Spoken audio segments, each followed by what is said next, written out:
अस्सलाम वालेकुम। Welcome to my channel maths made easy, जिसमें हम रियाजी को आसान बनाते हैं। आज हम देखते हैं हिसाबी तसाद का nवां रुक्न। हमें पता है अगर किसी तवातन में कोई भी दो मुतवातिर अरकान के दरमियान फर्क यानी tn जमा 1 मनफी tn मुस्तकिल हो, तब उस तवातर को हिसाबी तसाद कहते हैं। हिसाबी तसाद का पहला रुक्न यानी T1 A से जाहिर किया जाता है और मुश्तरिक फर्क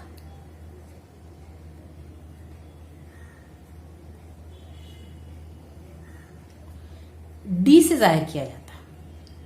और हिसाबी तसाद में अगर मुश्तरिक फर्क D है और पहला रुक्न A है, तो दूसरा रुक्न T2 के लिए हमें A में D जमा करना होगा और तीसरे रुक्न के लिए यानी T3 के लिए T2 यानी A जमा D में फिर से D जमा करना होगा।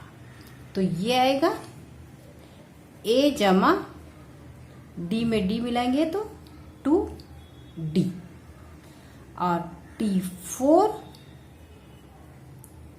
हासिल करने के लिए T3 यानी A जमा 2D में और एक बार D जमा करना होगा।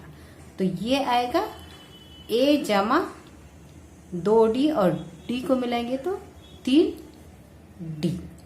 वैसे ही T5 आएगा A जमा 3D जमा D यानी A जमा 4D।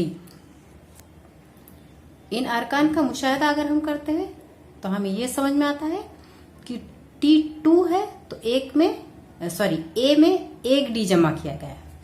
T3 के लिए A में 2D जमा किए गए।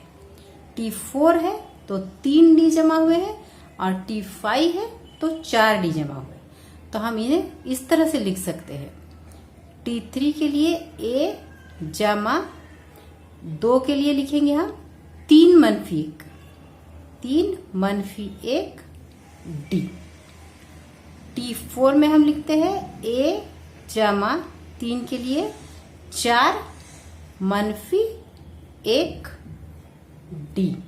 और यहाँ A जमा T5 है तो इस 4 के लिए लेंगे हम 5 मनफी 1 D।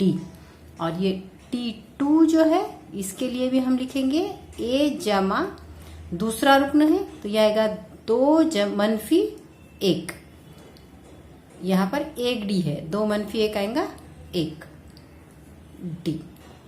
तो इनका मुशाहिदा करते हुए हमें यह पता चलता है कि अगर हमें nवां रुक्न लिखना है यानी Tn लिखना है तो Tn आएगा A जमा nवां रुक्न है, इसलिए यहां लेंगे n मनफी 1D।